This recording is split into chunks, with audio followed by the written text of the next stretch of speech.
Jesús. In nomine Patris et Filii et Spiritus Sancti. Amen. Ave Maria, gratia plena Dominus tecum, benedicta tu in mulieribus, et benedictus fructus ventris tui, Iesus.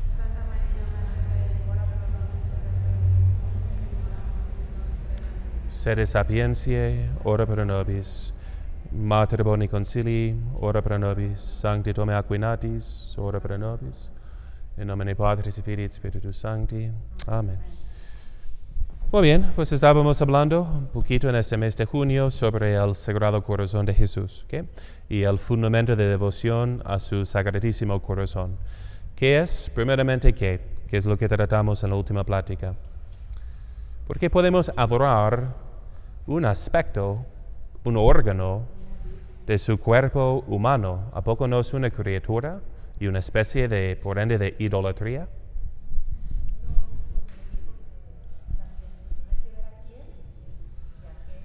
¿Okay? Entonces, y del quién y de la qué de Cristo, entonces, ¿a qué se refiere? ¿Cristo es una persona humana? No. Herejes, los herejes para acá. ¿Es una persona humana? No. Así te vas a engañar nomás por una sonrisa y... Hay dos dioses. Ah, sí. No. Entonces, es una sola persona con dos naturalezas. La persona es la segunda persona de la Santísima Trinidad, por ende es divina. Una sola persona divina. De naturaleza, dos, humana y divina. ¿Bien? Por ende, pero eso es la persona, decimos es el suppositum, es el que actúa, es el que al que pertenece toda la naturaleza, ¿no? Entonces es la naturaleza de tu persona, ¿okay? Eres tú que actúas como persona a través de tu naturaleza, ¿okay? Entonces el corazón de Jesús es de naturaleza humana, ¿bien? ¿Sí? Pero pertenece a una persona divina, ¿no? Bien, entonces por eso podemos adorar a su corazón como parte de su persona, ¿no? Bien, por analogía es como explicamos el cuerpo místico de Cristo, su iglesia, ¿no? Podemos honrar a los santos sin menospreciar a Jesucristo. Sí, porque son miembros de su cuerpo, ¿no? Pertenecen otra vez a una persona divina, aunque ellos son personas humanas, es una analogía nomás. Pero por analogía son partes de su cuerpo místico. ¿Bien? ¿Ok? Y además que vemos que escuchamos de su corazón en la Biblia como fundamento bíblico. ¿Por qué hace referencia a su corazón? Cuando fue traspasado, ¿no? Y salió agua y sangre. ¿Okay? Los médicos dicen que es lo que hay agua en el cuerpo que por fin sale, ¿sí? Uno ha perdido toda su sangre, según entiendo, si no me equivoco. Pero ¿qué más significa agua y sangre? Porque San Juan hace pausa en su evangelio diciendo que y lo que lo ha visto da testimonio y ese testimonio es veraz y enfatiza. Pausa para decir sí lo vi, de veras. ¿Por qué tanto énfasis? Si era nomás un suceso, digamos, médico que... ¿Ok? Corroborar que estaba muerto, ¿okay? Porque luego hay herejes que surgieron diciendo que no murió, nomás fingió su muerte para luego bajarse y escapar, y, ¿no? ¿Okay? Entonces que sí había muerto, de verdad. ¿Qué más? En el templo, cada día el templo era elevado, ¿no? En Jerusalén, y la gente podía ver cuando hacían los sacrificios, que eran muchos, de animales, ¿no? ¿Qué salía de los animales? Sangre. Y imagínense, ¿no? Pues ustedes una vez al mes nos ayudan a limpiar el templo, ¿no? Hay tanto polvo. Imagínense si estuviera lleno de sangre. Entonces no se limpia tan fácilmente, ¿no? Que no vengan de blanco, ¿eh? Entonces, ¿qué hacían? Pues tenían o sus cálices para ofrecer así la sangre, pero luego corría, digamos, por un como acueducto, digamos, para que saliera del templo del lado derecho, ¿no? Entonces, ¿y qué echaban para que saliera la sangre y para purificar? Agua. Entonces, los judíos, viendo el sacrificio que se ofrecía en el templo, los sacrificios, entonces veían luego agua y sangre saliendo del lado diestro del templo. Es lo que cantamos en Pascua, en el tiempo pascual, ¿no? ¿Qué hacemos en el principio de la misa? Generalmente, mañana, por ejemplo, antes de la misa de 12, a las asperges, ¿no? Entonces, asperges me domine hisapo et mundabor, y seré limpio. Lavabis me et super nivem de albabor. Me lavarás y me quedaré más blanco que la nieve. ¿Qué? Entonces, ¿eso es en recuerdo de qué? Del Antiguo Testamento. Moisés, entonces, sí, para purificar todo y a la gente y unirlos, unir al pueblo en unión con Dios, tomaba sangre de la víctima ofrecida en expiación y luego aspergía o rociaba a la gente. Es decir, estamos, como no sé de niños si lo hacen aquí, pero vamos a hacer un pacto de sangre. Tócalo. Ya somos hermanos de sangre, ¿no? Hemos intercambiado sangre, o te lo juro. Entonces, ¿pero qué significa sino de jurar con sangre? Significa, pues, sobre mi vida, ¿no?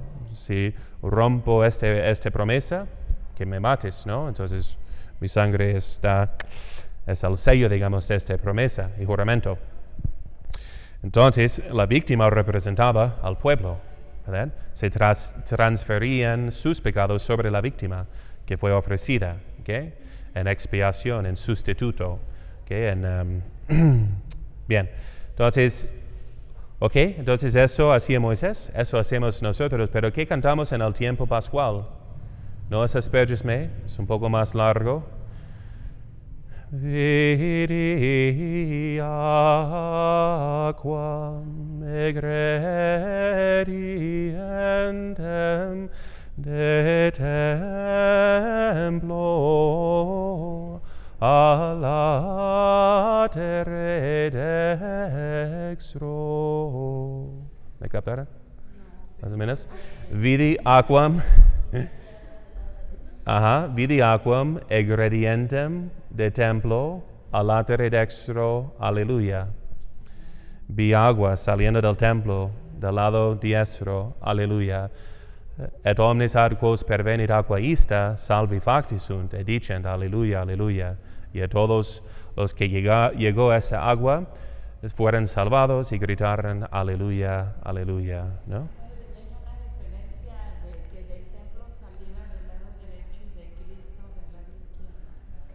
No sé de qué lado salió de Cristo.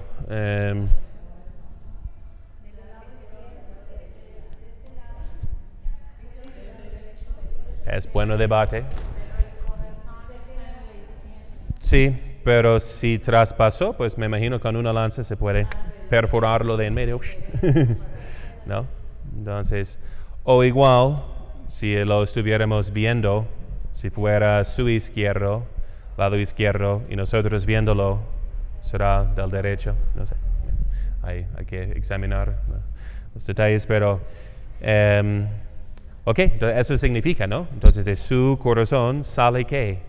¿Qué significaba cuando veían la sangre y el agua saliendo del templo? El sacrificio era consumado. Exactamente, el sacrificio era consumado, ya estamos en paz con Dios, ¿no? Ya reconciliados con Dios por el sacrificio de expiación. ¿Bien? ¿Ok? Entonces, Cristo ahora es el templo. Había dicho, ¿no? Destruirán este templo, en 3 días lo reedificaré, refiriéndose al templo, que es su cuerpo. Se rompió el velo del templo de arriba para abajo cuando Cristo murió, porque ahora Él es la alianza entre Dios, ¿no? ¿Okay? Él es el Cordero de Dios, Él es el sumo sacerdote, ¿bien? Ok, entonces ese es el contexto de su corazón. ¿Qué más? Otras referencias bíblicas a su corazón. Hace mención también de que aprended de mí. Tomad mi yugo sobre vosotros y aprended de mí, porque soy manso y humilde de corazón.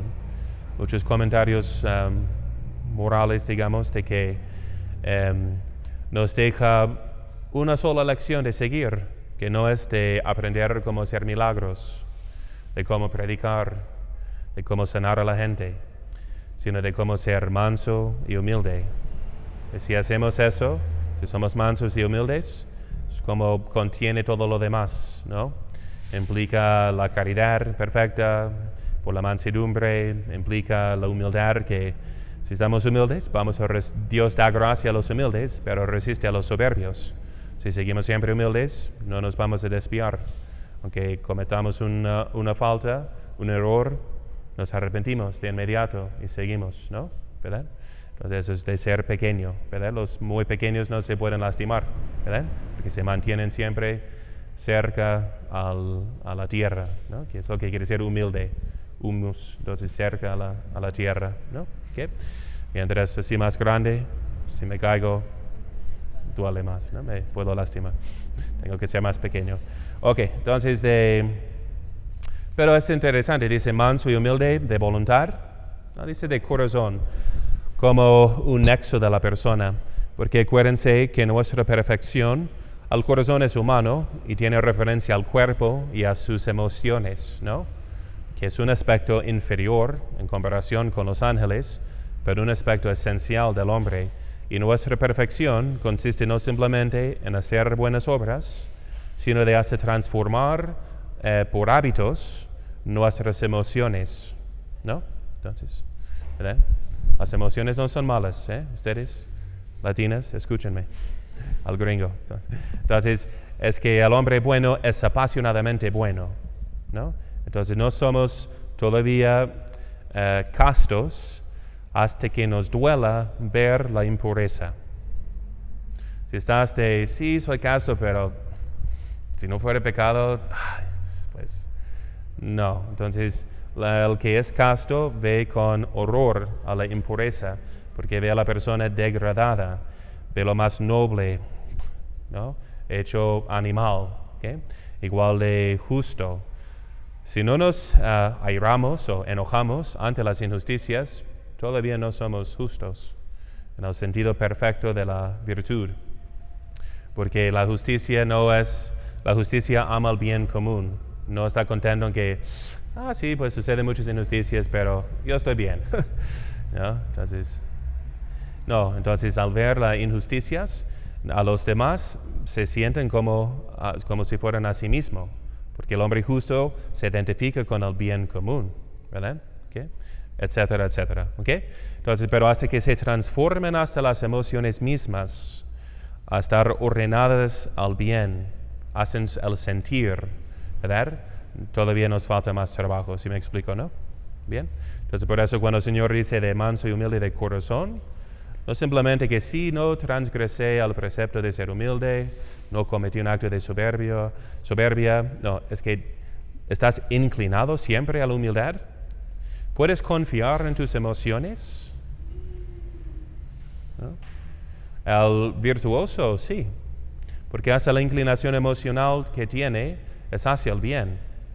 Entonces, una monja santa muy pura te puede aconsejar en qué hacer en cuanto a la castidad. Si debes ir a la playa vestida así o qué sería apropiado, ella va a sentir de inmediato, no, eso es inmodesto, está mal, ¿no? Entonces ella va a percibir sin razones teológicas, porque es sumamente casta su alma, por ejemplo, ¿no? ¿Sí me explico? ¿Okay? Bien, ok. Entonces, bien, ok, una referencia a la perfección moral con una referencia al corazón que el Señor nos propone. Bien, el Santo Padre Pío XI en esta encíclica, que es Miserentísimos Redentor, el misericordiosísimo Redentor, nos habla de los ataques en contra de Cristo, porque va a poner al contexto por qué debemos hacer reparación y expiación como iglesia, como sociedad humana. Y menciona que el error de nuestros tiempos ha sido, hasta hubo asambleas que gritaban, no queremos que reine sobre nosotros. ¿Quién dijo eso? pues los que rechazaron al reino de Dios en el Antiguo Testamento y luego en el Nuevo Testamento. Por esa consagración que decíamos, entonces se refiere a una consagración. Es necesario que Cristo reine, venga su reino. Y eso es con referencia a ¿qué?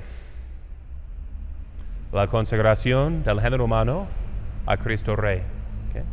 Entonces fue el Papa Pío XI que escribió la encíclica sobre Cristo Rey, que se llama Quas Primas. Muy bien. Entonces Quas Primas sobre Cristo Rey, ¿no? Su reinado social, todas las razones bíblicas, teológicas por qué es rey. Y luego nos hizo hacer la consagración al Sagrado Corazón de Jesús, del género humano al Sagrado Corazón de Jesús. ¿En qué fiesta? La fiesta de Cristo Rey. Interesante, ¿no? Entonces esas dos fiestas van juntas, ¿ok? Bien, entonces tenemos un mundo anticristo, un mundo que rechaza explícitamente a Cristo. Y en el sentido anticristo más formal, porque es un mundo, nos referimos al mundo que ha conocido a Cristo y que vivía subyugado, digamos, a su yugo suave, a su reino social. ¿Okay? España, Francia, pues, México, Latinoamérica, entonces la Nueva España, todo era parte de la cristiandad. ¿Okay? Cristo oficialmente rey de la sociedad. Y ahora pues rechazándolo explícitamente, formalmente. Hasta en España, si quieren leer su guerra civil, esa revolución era aún más fuerte que la que sufrimos aquí. Entonces es por miles, mataban sacerdotes, obispos. Hay fotos, vi las fotos en un libro sobre el tema. Disparaban al Sagrado Corazón de Jesús, ¿no? Una estatua de él. Sacaban monjas sus cadáveres de sus ataúdes, nomás para dispararlas, ¿no? Entonces, algo totalmente diabólico, ¿no? Bien. Y bien, entonces, igual como lo que pasó aquí. Bien, entonces necesitamos hacer reparación si queremos la paz. ¿Cómo se define la paz?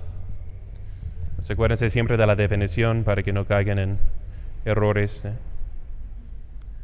La paz, según San Agustín, voy a poner en latín. Okay. Pax est tranquilitas ordinis. ¿Qué quiere decir? ¿Qué dice la latina? Pax, la paz, est, tranquilitas, la tranquilidad, ordenis, del orden. Exactamente, muy bien. La paz es la tranquilidad del orden. Excelente, ya. ¿Hasta la niña sabe latín? ¿Ustedes? ¿Qué? Okay. Es importante porque si no, por ende decimos, el que quiere la paz, prepárese para la guerra. Ya no estamos hablando de una paz pacifista, que nadie se luche para nada. No. Si no hay orden, hay que hacer guerra, hay que hacer lucha, tanto en tu vida personal, en tu vida doméstica, en la vida social, del gobierno. Si no hay orden, no habrá paz. Será una paz falsa, ¿verdad? Que permite que el mal avance. No. Si el mal está avanzando, si las cosas están en desorden, hay que luchar para tener la verdadera paz, que es la tranquilidad de haber establecido el orden. ¿Okay? Bien, párrafo 5 en esta encíclica, Miserentissimus Redemptor, dice el Papa: estos deberes, especialmente la consagración tan fructífera y confirmada en la fiesta de Cristo Rey, necesario es añadir otro deber, del que un poco más por extenso queremos.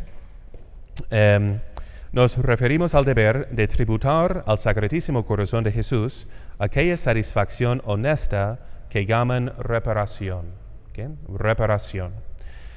Bien, si lo primero y principal de la consagración es que al amor del Creador responda al amor de la criatura, síguese espontáneamente otro deber, el de compensar las injurias de algún modo inferidas al amor increado, si fue desdeñado con el olvido o ultrajado con la ofensa, A este deber llamamos vulgarmente reparación. ¿Okay? Entonces, ahí en ese párrafo hay mucho de exponer. ¿Qué decimos de reparación? Primeramente, porque hoy en día, para que entiendan el contexto, es bueno, como de estilo socrático, empezar con el error. Hoy en día dicen que, pues, Dios es muy grande. Dios es puro amor. No se puede ofender. Es impasible, ¿no? Entonces no sufre nada. Entonces yo cometo una ofensa, no le perjudica o le daña, ¿verdad? Es Dios, ¿no? Entonces es demasiado grande de tomar, de sentir ofensa o ser lastimado por mi ofensa. ¿Okay?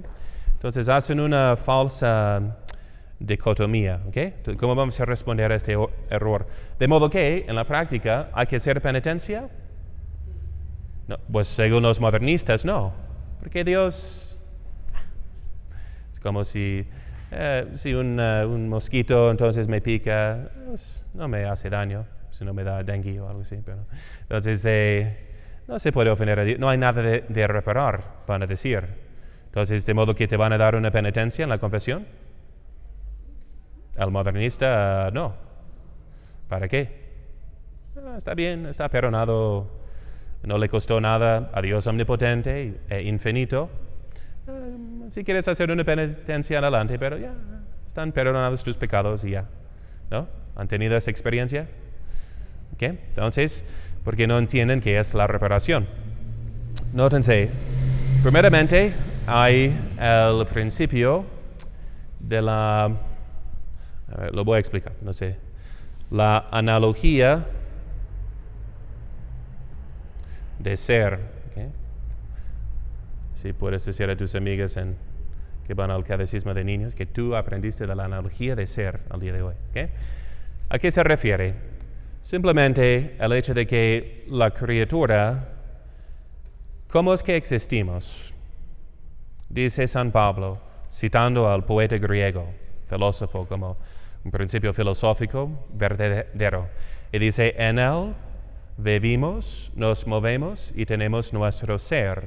¿Okay?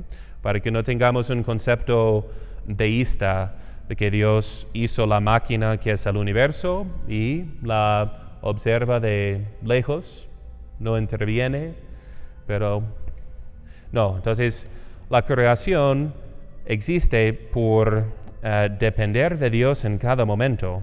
En Él vivimos, nos movemos y tenemos nuestro ser. Ni me puedo mover si Dios no está dándome en cada momento mi existencia, la potencia y hasta la actualidad de poder mover.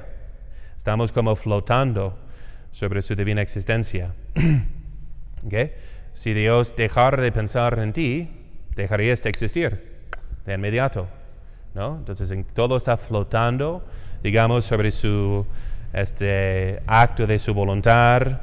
La creación no es un acto estático, ¿verdad? De un momento, sino un acto continuo de crear y conservar en su ser, porque somos nomás seres por participación. ¿Okay? ¿Me explico? ¿Bien? Bien. Es como de la electricidad. Ese foco está prendido porque hay un corriente continuo de luz. Si apagamos la fuente, de inmediato el foco pierde su luz. ¿Okay? No puede tener luz aparte de estar conectado con el corriente. ¿Bien? ¿Okay? Así es con Dios, pero en cada aspecto. ¿Okay? Hasta para movernos y tomar decisiones. ¿Okay? Okay, de modo que la creación es un reflejo de Él. ¿Okay? Entonces, podemos aprender de Dios, como dice San Pablo en el primer capítulo de los Romanos, que el Creador se puede conocer por las criaturas. Porque todo lo que uno haga, ustedes saben que no tengo el talento de dibujar. ¿Y por qué? Porque mis personas siempre son así nomás. ¿Okay? Entonces, si no sé... ¿yeah? Entonces, eso revela algo de mí, que no soy artista, ¿okay? Más filósofo, ¿okay? Entonces, mediocre. Entonces, Ok, entonces la obra revela algo del artista. Okay. Entonces, de la creación podemos aprender de Dios o no tiene nada que ver. Sí, es un reflejo de su ser, es una analogía. ¿Okay? Entonces, ¿qué son las perfecciones que vemos en la creación que nos enseñan algo de Dios? Acuérdense de las primeras clases, pruebas para la existencia de Dios. ¿Qué mencionamos? El orden. El orden revela ¿qué? Inteligencia, ¿no? ¿Verdad? Entonces, si vemos orden, sabemos que hay un diseño, hay un diseñador. ¡Wow! ¡Qué maravilloso!, ¿no? Vemos al puesto del sol y decimos, gracias, Dios, ¿no? Pues, cuán hermoso debes de ser tú si tu obra es tan hermosa, ¿no? ¿Okay? ¿Qué más? La inteligencia, lo que vemos en el aspecto espiritual, tenemos inteligencia y tenemos una voluntad. ¿Tienen límites? No, en sí son capaces de todo, en un sentido, del amar al bien universal, de conocer a la verdad, de modo que Dios los tiene por excelencia. O sea, que Dios es sapientísimo, que Dios es el amor infinito. ¿Okay? Aplicando las perfecciones aquí, pues a lo infinito, ¿verdad? Con Dios. ¿Bien? ¿Me siguen? Okay. De modo que una ofensa, entonces, contra la obra o contra la creación, es una ofensa contra el artista o contra el creador, ¿no? Entonces, si tu nombre está intitulado a tal obra de arte y que yo luego, entonces yo he pintado mi obra de arte, ¿verdad? Así, el hombre feliz se llama, que tiene orejas, un poquito de pelo. Si tú llegas y manchas esta imagen diciendo que, voy a poner su ojo así, una oreja así, pero eso tiene de título, es del padre Romo. Ahora, ¿qué van a pensar la gente? Que yo no sé dibujar, que mis obras son feas, porque mi talento es feo y poco. ¿No? ¿Me explica? Okay, una analogía. ¿Okay? Entonces, ¿qué pasa con Dios? ¿Okay? La creación, todo pertenece a Él. Él está manteniendo todo en su ser. Él hizo el orden natural. Si nosotros por nuestros actos libres manchamos esta obra, ¿quién está manchado? La reputación de Dios, ¿okay? Está manchada, ¿no? Si su hijo se porta mal, no te afecta, ¿no? Porque es Él, no es tú. No, qué vergüenza, porque ¿qué van a pensar de mí? Que no lo crié bien. Entonces, no. Es un escándalo para la familia, porque tú llevas tal apellido. ¿Quiénes son tus papás? Será la pregunta, ¿no? ¿Tienes papás? ¿O eres un animal bruto? Okay. ¿No? Y los papás, ¡ay, qué dolor! ¿No? ¿Ok? Exactamente. Entonces, lo decimos en completas. El capítulo que rezamos cada noche, tu autem nobis es Domine, et nomen sanctum tuum super nos, ne te relinquas nos, Domine Deus noser. Entonces, es decir, tu nombre está sobre nosotros, no nos abandones. Acuérdense de cómo Moisés apeló, digamos, con Dios, diciendo que no acabes con el pueblo, quedarán las demás naciones. Ese es el pueblo de Dios, Yahweh, ¿no? Si se elimina, pues ¿quién es Dios Yahvé? ¿No? Como no puede santificar a su gente, no es tan bueno porque sus hijos son tan malos, mejor que los convirtamos primero, ¿no? Entonces, pero su nombre está sobre nosotros, ¿ok? Le pertenecemos. Ahora bien, entonces, ¿nuestras acciones manchan su reputación? Sí, ¿ok? Y de hecho es lo que pasa cuando damos escándalo también. Tú eres católico. Yo era católico, de una familia católica, pero ¿saben que se portaban? Entonces mi familia, ¿no? Tantos vicios, así son los católicos, ¿no? Si tiene una experiencia limitada de que Católicos son de nombre, pero no de convicción, ¿no? ¿Okay? Esa es la opinión que muchos tienen cuando no vivimos nuestra fe auténticamente. ¿Ok? La analogía de ser, entonces todo es un reflejo, ¿ok? La obra del Creador, si manchamos la obra, manchamos su reputación, ¿ok? ¿Y estamos en deudas con Él? Absolutamente, ¿no? Si en Él vivimos, nos movemos y tenemos nuestro ser, todo lo que hagamos, ¿verdad? Toda nuestra vida, toda nuestra existencia, debe de ser para Él, para glorificarle. Esa es la verdadera caridad. ¿Para qué nos amamos? Nos amamos, es natural, pero es sobrenatural cuando me amo por amor de Dios. ¿En qué sentido? Buscando mi propia santificación. ¿Para qué? Para la gloria de Dios. Si soy un miembro de su cuerpo, quiero que su cuerpo sea glorificado. Por eso me voy a santificar y espero ser glorificado para dar gloria a Él, el único que es bueno. ¿Se me siguen? ¿Okay? Quiero ser una joya en su corona, ¿okay? Para su gloria, el único que es bueno. ¿Okay? De modo que, ¿y qué dice en este párrafo? Es que al amor del Creador responda el amor de la criatura. ¿Okay? Eso es lo que debemos. ¿Qué es el mal? Para que lo conectemos por fin que Dios es infinitamente bueno, que el modernista no entiende y dice que eso tiene por consecuencia que no importa nada nuestras ofensas, nuestros pecados. Pero ¿qué es el mal? Según San Agustín, ¿existe el mal en sí? Es una clase muy filosófica hoy, ¿no?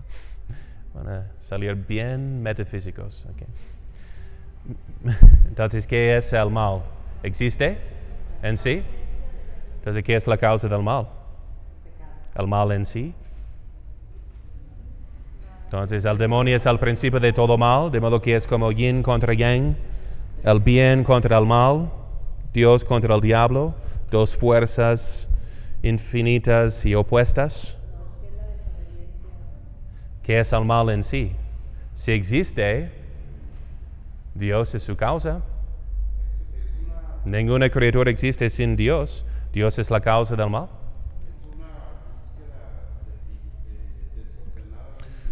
Ok, ahí vas. Es psicológicamente, tienes la razón, es una búsqueda equivocada del bien. Cada acción estamos escogiendo un aspecto bueno de parecer, aparente, ¿no? Aunque sea conscientemente pecaminoso, pero hasta el que comete suicidio quiere ¿qué? Descansar, ¿no? Entonces ya no sufrir más, ¿okay? Ese es el aspecto bueno que quiere, ¿no? Igual de fornicación o algo, quiere un placer, ¿no? Entonces, pero sabiendo que rompe su matrimonio, su vínculo de amor, su voto. Ok, ¿qué más? Entonces el mal en sí, metafísicamente, no solamente psicológicamente, es ¿qué? Es la ausencia del bien. ¿Necesito una causa? No. El cáncer, por ejemplo, ¿qué es? ¿Es algo en sí malo, físicamente? En sí es una multiplicación de células, ¿no? Ah, qué bien, hay más células. Pero el mal es el desorden. No deben de haber tantas células en tal lugar, ¿no? Es desordenado, ¿okay? Entonces, igual, el mal es la ausencia del bien, ¿okay? Bien, entonces, y es por ende, moralmente, es una falta de cumplir con nuestro deber de amar a Dios. ¿Cuánto le debemos de amor? 5 talentos o 2 horas cada día, con todo el corazón, con toda la mente, con toda la voluntad, con toda la fuerza. No hay límite. La única medida de amar a Dios es amarle sin medida, dice San Bernardo, si no me equivoco. Entonces, si pecamos, estamos transgresando o transgrediendo también este deber de amar a Dios. Sí. ¿Okay? Entonces para que lo entendamos primeramente en el contexto de amor. Dios es infinitamente amoroso. Por eso el pecado es infinitamente grave. Porque es de no amar al amor infinito. No hay una locura más grande que el pecado, ¿no? Bien. Ok, por eso debemos hacer reparación. Hemos faltado. Okay, por ejemplo, si trabajas para mí, okay, te voy a dar tu existencia o tu sostén de 100 pesos cada día. Okay. Bueno, unos tacos. Y si tú trabajas por 8 horas, ¿ok? Ahora bien, entonces es, bueno, por 10 horas, ¿ok? Entonces 10 pesos por hora, ¿ok?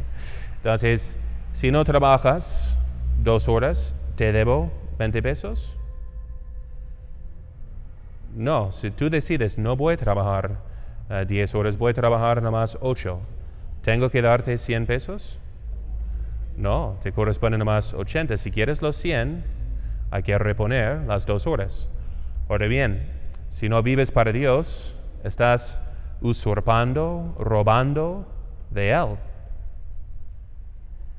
Porque el Señor dice, aunque hemos hecho todo bien, debemos considerarnos siervos inútiles. Como nomás hemos hecho lo que debemos hacer.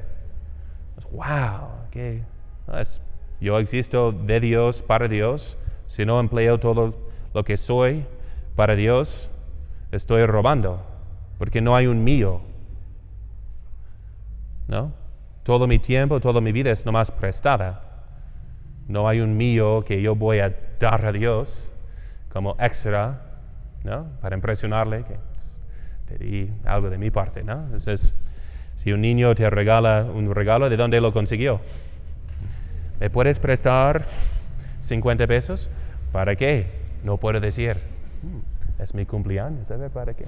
Y aquí está el regalo de... ¡Wow! Entonces tú pudiste haberlo comprado igual. No ganaste nada, sino esa respuesta de amor que querías para manifestar tu bondad a través de tus criaturas. ¿Ok? Sí, exactamente, ¿no? Entonces no hay un nuestro. Todo es de Dios y para Dios. Pero no nos quita el sueldo. Si no vives ese día para Dios, sino para ti, y Dios te va a quitar la vida, probablemente no. Entonces te quedas en deudas. Si te he pagado 100 pesos, pero solo trabajaste por 80, pues me debes 2 horas más de trabajo. ¿Bien? Es deuda, ¿ok? La ofensa. ¿Bien? Y de modo que, y acuérdense, Dios no puede negar a sí mismo. Dios no da su misericordia si va en contra de su justicia. Como ustedes, entonces me pides perdón, ¿ok? ¿Tienes una excusa justa porque no trabajaste esas 2 horas? Nada más, no quise. Ok, esta vez, ¿por qué debo de perdonarte? ¿No? Si me dices, no, estaba muy cansada, ok, bien. Entonces intenta mejor al día siguiente, ¿no? Trata de reponer. Y al día siguiente lo mismo. Y lo mismo. ¿Te voy a seguir perdonando? Todos seremos, pues tal mayordomo, tal jefe está imprudente. Eso no es correcto. Entonces está siendo necio, engañado, ¿no? ¿Y Dios es así? No. Dios nos da su misericordia para inspirarnos a ser más justos, ¿no? Entonces, ¿sabes qué? Yo como el jefe voy a hacer tu trabajo. Yo me voy a rodear y hacer todo lo difícil. Y tú dices, wow, mi jefe está haciendo lo que no le corresponde, lo que corresponde a mí. Qué bondadoso y generoso y tan buen ejemplo es mi jefe. Entonces me inspira a hacer más, ¿verdad? ¿Okay?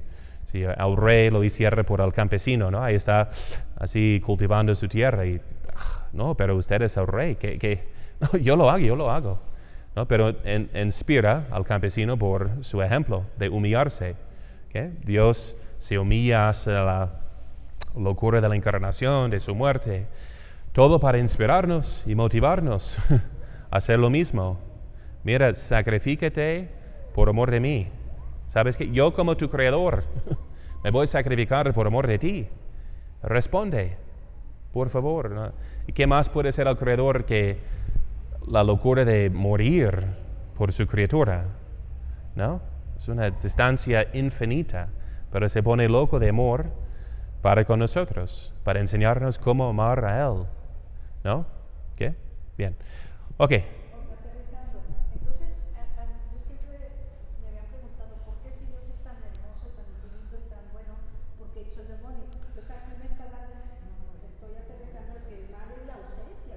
Ajá. ¿Y el demonio era bueno?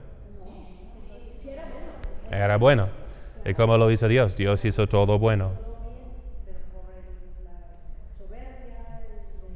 Exactamente. Él escogió ser malo. ¿Y cómo escogió ser malo? De no servir a Dios. Ese pecado original es la esencia de todo pecado. No voy a servir. Lo que tú me diste se queda como mío. Punto. Tú existes para mí. ¿No? Esa es la blasfemia del pecado. Es la blasfemia del laicismo de nuestros tiempos, ¿verdad? El humanismo, que dice, no. El hombre existe para el hombre, para este mundo.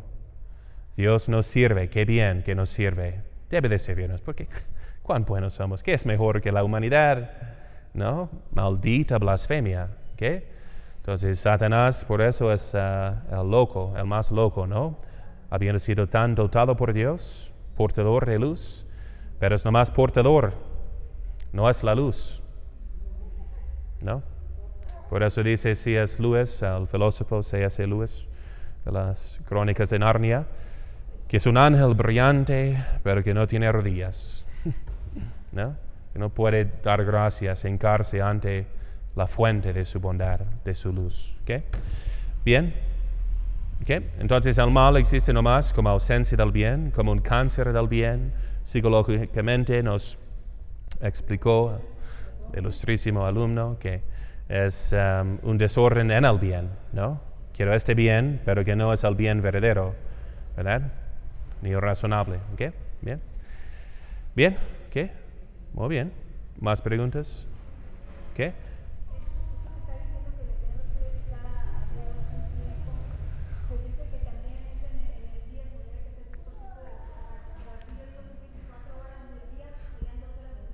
Ok, entonces debemos todo a Dios, ¿ok?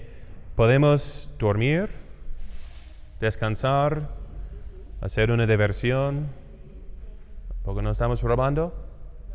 No. ¿Es virtuoso dormir, tomar la santa siesta? Saben que la voy a defender hasta con la última gota de mi marcador. Ok, ¿para qué es necesario? Para reponer las fuerzas, para poder servir a Dios, ¿no? Hasta relajarse. ¿Por qué paso tal vez una hora cada día olvidándome de que ustedes existan, que tengo deberes graves, que nomás existen 10 hombres jugando con un balón? Entonces, para relajarme psicológicamente, para volver a trabajar. Si ando todo el día así manejando la parroquia por mi WhatsApp y aconsejando y confesando, y entonces tristemente no soy tan santo que puedo seguir así. O es cada uno según su talento, ¿verdad? Y dones que Dios le da. ¿Okay? Por eso no debemos juzgar, porque no sabemos. Hasta dones fisiológicos, ¿no? Muchas veces es simplemente unos no tienen que dormir mucho, ¿no? Y andan todo el día así enérgicos. Qué bien, ¿no? Entonces, pero si uno intenta más que puede, es un pecado de soberbia, ¿no? Que todos nos esforcemos hasta lo máximo, pero, hasta el descanso es virtuoso si es para reponer las fuerzas. Si es en exceso por pereza, ya es pecado, ¿no? ¿Qué? Bien.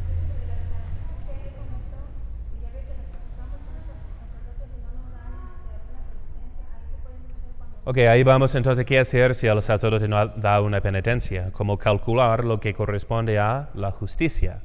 Entonces, por eso no podemos decir que es, como decida el confesor. No, yo tengo principios según los cuales debo de decidir e imponer la penitencia, que no invento, ¿ok? Pero igual, entonces, y vemos, pues, que el Señor durmió, tomó la siesta cuando estaba en la nave, ¿no? Así. Y entre las olas.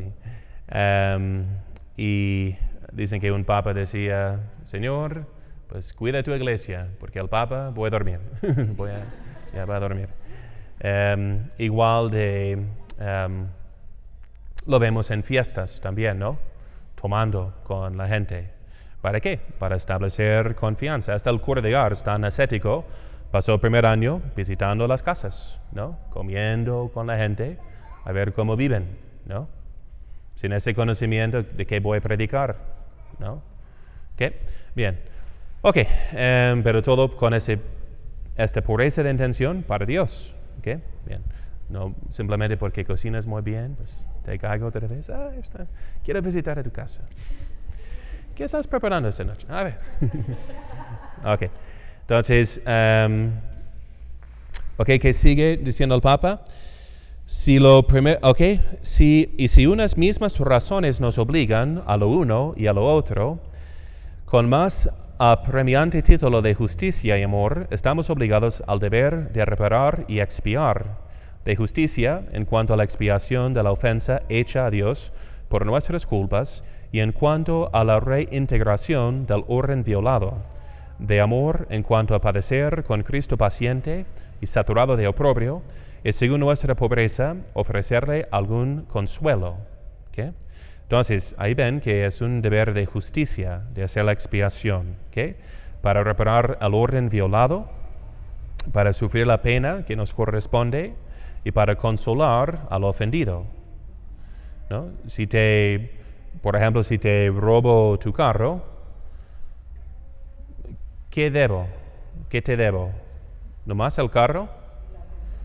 Entonces regreso 7 días después, ahí está tu carro. Ya estamos bien, ¿no? No, pero ¿qué de mi persona? Entonces, me diste lo que robaste, pero me ofendiste, rompiste esta amistad que teníamos. Entonces también me debes un consuelo para recuperar esta amistad. Y además, perdí 7 días en mi carro y eso me causó más gastos tomando el Uber o el camión o que sea. Entonces, hay más de reparar. ¿Okay? ¿Qué dice? El orden violado por la ofensa misma y por la persona ofendida. ¿Okay? A quien tenemos que consolar. Dice, si lo primero... estamos obligados al deber de reparar y expiar, de justicia en cuanto a la expiación de la ofensa hecha a Dios por nuestras culpas, ¿okay? La expiación de la ofensa, según la justicia, y en cuanto a la reintegración del orden violado, por el orden violado, y de amor en cuanto a padecer con Cristo paciente, ofrecerle algún consuelo, ¿okay? ¿Bien? Ok.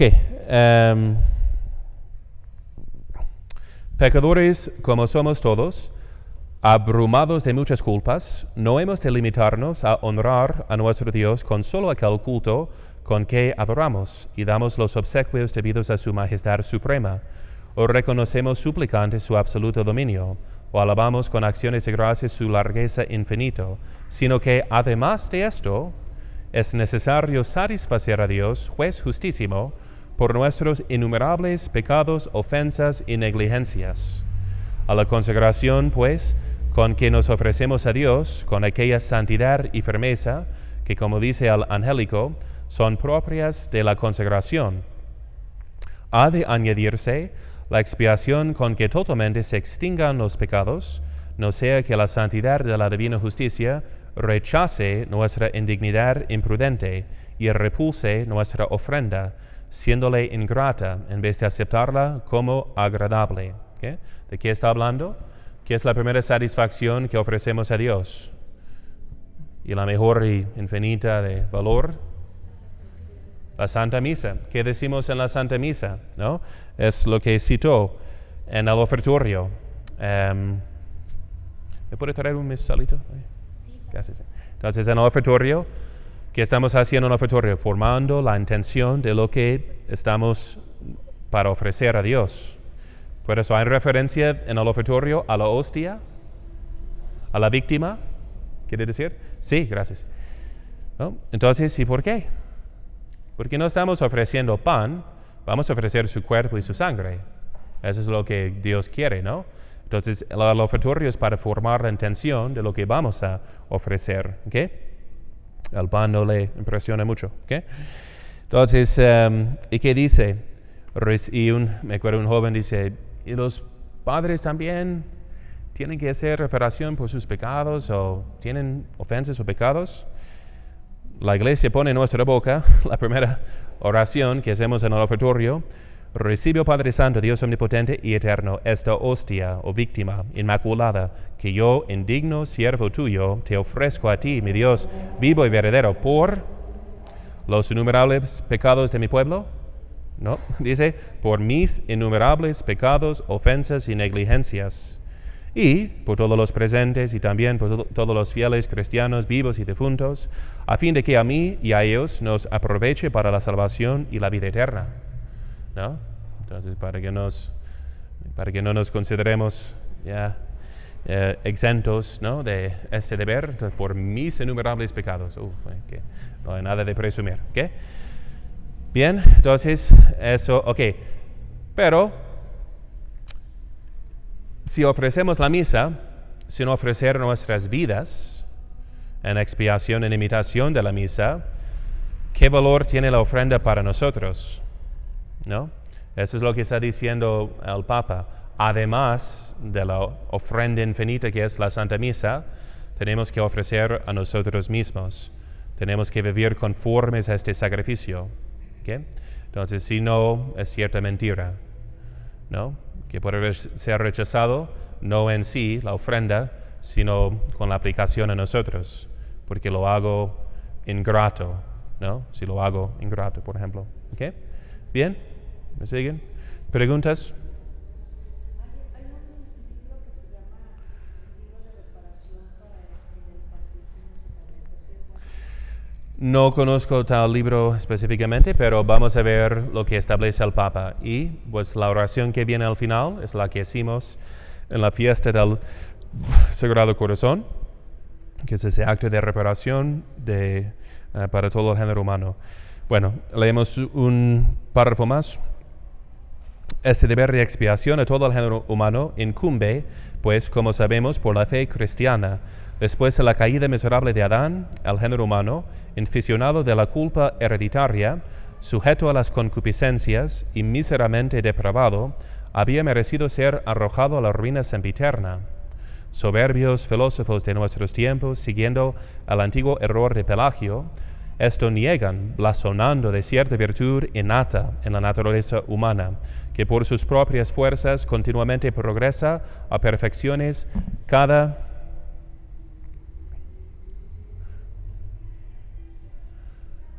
vez más altas. Pero estas inyecciones del orgullo rechaza al apóstol cuando nos advierte que éramos por naturaleza hijos de ira. En efecto, ya desde el principio los hombres en cierto modo reconocieron el deber de aquella común expiación y comenzaron a practicarlo guiados por cierto natural sentido, ofreciendo a Dios sacrificios aun públicos para aplacar su justicia. ¿Okay? ¿De qué habla ahí el Papa? Que pues la última frase era de que hasta los paganos, según la luz de la razón, reconocían tenemos que ofrecer algo para aplacar su ira, aunque confundían las cosas naturales con actos o castigos divinos, o a lo menos tenían el sentido de que tenemos que aplicar a la majestad divina porque no somos tan buenos. ¿Okay? Y el Papa dice que todos, desde el pecado original, hemos merecido ¿qué? El infierno, ¿no? Cuando entendemos cuán bueno es Dios, entenderemos cuán horrible es el pecado, ¿no? Entonces, es como ofender a tu mamá, ¿no? Imagínense qué forma de matanza sería la peor. Matar a su propio hijo, una mamá a su hijo, inimaginable. Un hijo a su mamá, ¿no? Entonces, pero si esta ofensa contra Dios, ¿a quién debes todo? ¿Tienes un bienhechor infinito que te regala millones de pesos cada día y le ofendiste como ingrato? ¿No? Qué ingrato eres, qué horrible, ¿no? Ni debes existir, tan malo que eres, ¿no? ¿Okay? Entonces, así somos desde el pecado original. ¿Y cómo nacemos? ¿Amigos de Dios inocentes? No, hijos de ira. ¿Qué hacemos antes de bautizar? Exorcismos. Y solo entramos en el templo con el paganito, con la estola morada por encima. Diciendo que Dios, yo sé que no es digno de entrar en este santo lugar. No es tu amigo, pero por la preciosísima sangre de Cristo que le cubre por mi estola, bajo mi autoridad, lo voy a introducir, ¿no? ¿Sí? Tómalo en serio, eso es lo que significa, ¿ok? No somos inocentes, al contrario, todos somos culpables en el sentido del pecado original, ¿ok? De modo que nacemos enemistad con Dios por el pecado como hijos de ira, ¿ok? Bien. ¿En dónde está la referencia de hijos de ira? Sí, si no, bueno, debemos apuntar todas las citas bíblicas, ¿no? Porque todo este concepto de expiación niegan los protestantes y los modernistas. Entonces, si tenemos las referencias bíblicas diciendo que suplo en mi carne lo que hace falta, los sufrimientos de Cristo, ¿okay? ¿No? Entonces, nomás por ser una máquina tengo que... Eso es de hijos de ira, nota de pie número 10.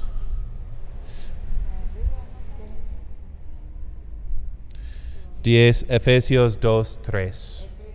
2, versículo 3. Pero antes de que Cristo nos dejara el sacramento del bautismo, dejamos de ser hijos en Adán por el pecado, Sí. y quedamos como siervos, como criaturas.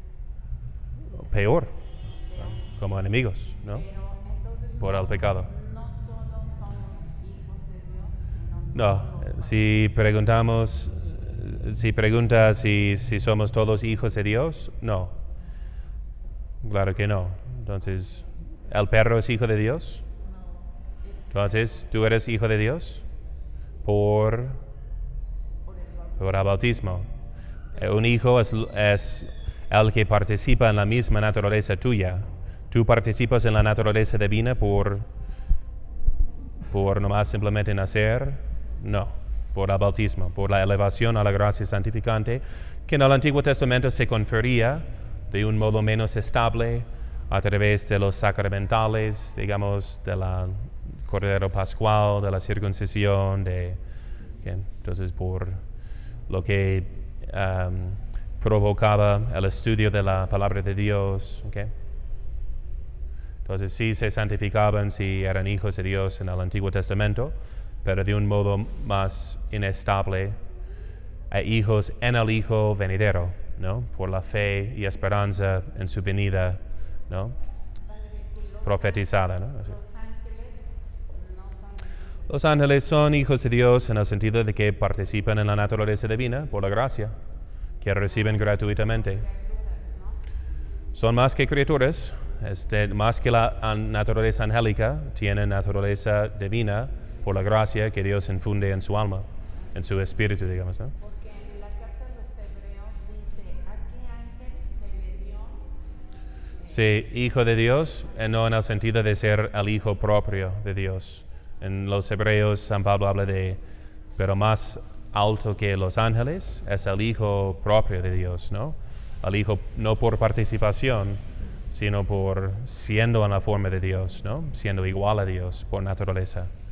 Pero por la gracia participamos en esa naturaleza divina que podemos perder también, ¿okay? Igual los ángeles, ¿no? Participaban en ella y unos la perdieron, ¿okay? Por su pecado. Bien, buena pregunta. Bien, terminemos. Gloria al Padre, y al Hijo, y al Espíritu Santo, como era en el principio, ahora y siempre, por los siglos de los siglos. Amén. María, Madre de Gracia, Madre de Misericordia, per intercessionem Beata Maria Semper Virginis, Sancti Joseph, Sancti Petri, Sancti Pauli, Sancti Jacobi, et omnium sanctorum, benedictio omnipotentis, Patris et Filii, et Spiritus Sancti, descendat super vos et semper. Amen.